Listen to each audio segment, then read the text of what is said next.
Good morning, good afternoon, good evening. This is Sir Bront. Welcome to our first podcast discussion in media and information literacy. For our third lesson, we will be talking about different types of media. So for today's discussion, we will cover the three different categories or kinds of media: print media, broadcast media, and what we call the new media. We will also be talking about media convergence towards the end of this lesson. Let's try to recall first again what is media. How did we define or describe media in the previous lesson? Media is again simply described as the channels or ways in which we use to transmit or communicate messages. So basically, this is what we refer to as communication tools. As I have mentioned earlier, there are three types or categories of media. The first one is print media. The second one is broadcast media. And the third one is the new media. Let us first discuss what print media is. It is described as simply a kind of media or a category of media that is consisting of paper and ink. More often than not, this media is reproduced in a printing process that is traditionally mechanical in nature. There are two major kinds of print media. The first one is what we refer to as text media. Second one is what we call visual media. Text media is defined as a very simple and flexible format for conveying ideas, whether handwritten or printed. Simply put, these are words, phrases, and sentences that are transformed into handwritten or printed format. On the other hand, visual media is described as pictures, photos, images, or graphics used to channel communication using the sense of sight. So it is a kind of print media that appeals to our sense of sight or to our vision. Example of a printed media include books that you read for school, books that you read for leisure, handwritten or printed letters or correspondence, and of course, we have the newspapers. One key feature of print media is typography. It is what sets it apart from the other types of print media. So what is typography? Basically, this term refers to the art and technique of arranging the visual component of the written word. Now, you are probably wondering what is the visual component of the written word. Basically, you would notice that whenever you write, words are composed of letters, and those letters are simply composed of lines. So those lines are the visual component.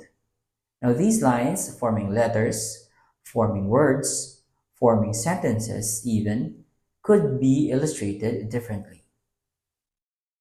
Typography also features textual designs with optical illusion that helps improve the readability of the text and also aids in conveying the meaning of the printed text media. I will be linking below the examples of printed media. You may access it by clicking the link below. Moving on, the most important feature of a printed visual media is its graphic design. What is graphic design exactly? It is a term that we use to refer to the process of visual communication that organizes and presents information creatively for a particular purpose. Graphic design could titillate the mind, could entertain people, could inform, persuade, argue a particular issue, inspire others, and so on and so forth. But perhaps the most important thing that you have to remember in using graphic design is that it should be aligned with the intention of your intended message. Another type of media is broadcast media.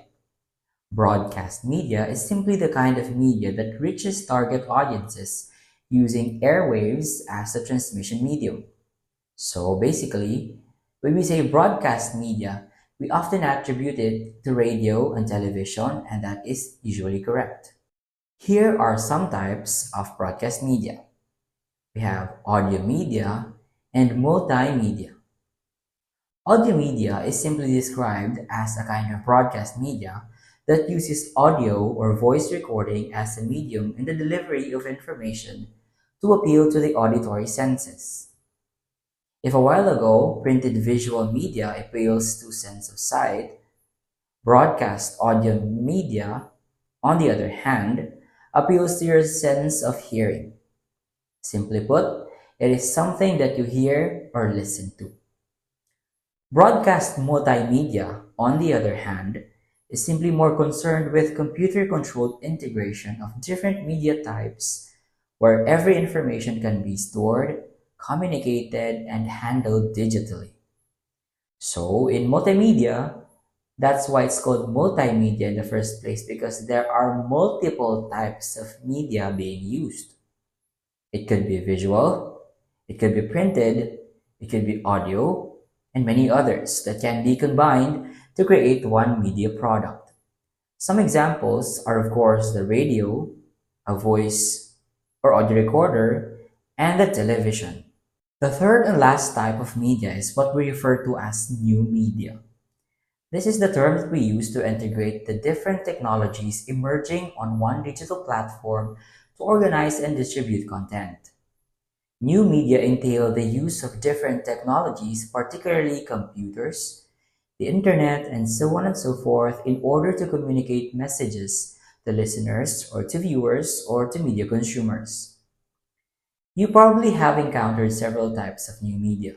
For one, there is already a growing number of podcasts available. This is an example of a podcast, as an example also of a new media.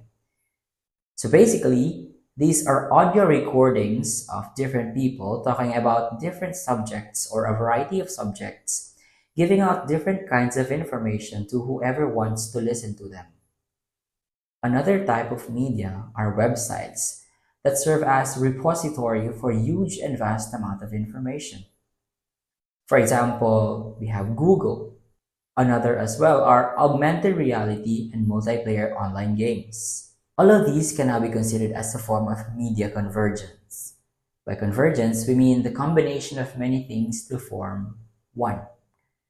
Because of the continuous and constant developments in technology and advancements in society, coupled of course with dynamic nature of communication, it is inevitable that the different kinds of media may merge or converge to reproduce one new form of media. This is now what we call now as media convergence. It is simply the merging of different equipment and tools for producing and distributing news through digitization and computer networking. This phenomenon allows media to be produced and distributed on multiple devices as well. This is also what we call technological convergence. It is important to note, however, that media convergence only occurs when communication, content, and computing merges into one. When these three crosses or overlap one another, then definitely media convergence will occur. For example, you would remember that back in the day, when we want to do something in particular, we could only do it using one specific device. So take for example, if you want to write, you can use the typewriter. If you want to particularly watch movies or enjoy shows, then you could only do it using the television. If you want to call someone, you can only do it through the telephone. If you want to listen to the music, you can only do it using the radio or using a music player. However, as time went by, as we went through several progressions in terms of technology, functions of these different devices have been put into just one single device. So right now, we have the smartphones, we have tablets, we have laptops that could perform all of these things at once already. One great example of media convergence, of course, is your smartphone. Before, when you have a cellular phone or a cell phone, you could only do texting or calling. But right now, with your cell phones, you could play games, you could watch shows, you could browse the internet, you could still send messages and call someone, but you could also use it as your map, as a camera, or even as an audio or listening device. Here are other examples of media convergence in different fields. In the field of communication, social networking sites such as Facebook, Instagram, and many more are already considered a product of media convergence. Because in Facebook and Instagram, you could do other several things. You could message other people, you could connect with them, you could share information, share pictures, share videos, and updates, etc.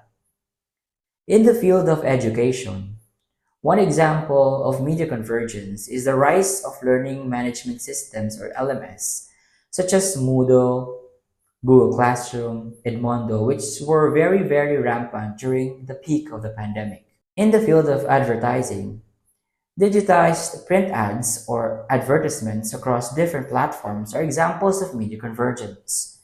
So these print ads don't just run a single kind of media. They could be shown in different platforms already. For example, you can see them on billboards, but you can also see them on TV or through your cell phones on YouTube when you play your videos, right? In the field of news and reporting, news agencies such as CNN and Inquirer are already forms of media convergence. You can probably remember that back then, CNN is only available through television and only if you have a cable subscription.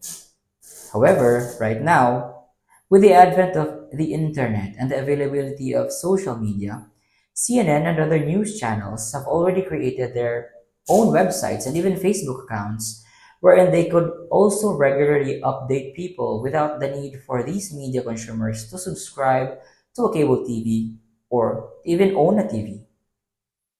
Last but not the least, in the field of entertainment, multimedia personalities such as Taylor Swift and Vice Ganda could be considered as people who have maximized the potential of media convergence.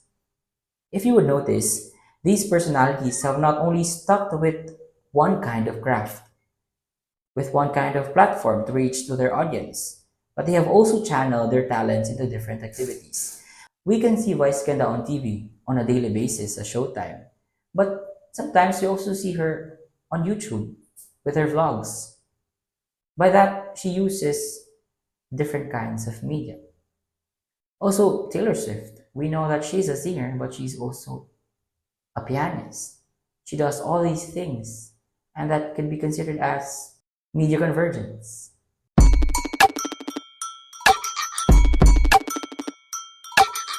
This time, we have to recall. Again, there are three different categories or kinds of media. These are print media, broadcast media, and the new media. The two kinds of media are text media and visual media. If it is a simple and flexible format for conveying ideas, whether handwritten or printed, then that is text media. However, if it is described as photos, pictures, images, and graphics used to channel communication using the sense of sight, then it is called, that's right, visual media. We have also tackled typography and how it is very important in print media. Again, by definition, we described typography as the art and technique of arranging the visual component of the written word. So whatever you see, the letters, the words even, are visual components already, and they are called typography. On the other hand, printed visual media, however, features graphic design. And again, by graphic design, we mean that this is the process of visual communication that organizes and presents information creatively for a particular purpose. We also have discussed broadcast media. And again, this is the kind of media that reaches target audiences using airwaves as a transmission medium. Under broadcast media, we have its examples, which are audio media and multimedia. We also have discussed the last type of media, which is the new media. By definition, this again is the integration of the different technologies merging on one digital platform to organize and distribute content. Also, we have tackled about media convergence. And media convergence, we were taught that this is the merging of different equipment and tools for producing and distributing news through digitization and computer networking. Again, media convergence is applied in many different fields. We have fields of communication, the field of education, advertising, news, and entertainment. That ends our first podcast discussion on media and information literacy. I hope you have learned something. See you again on our next episode. Goodbye.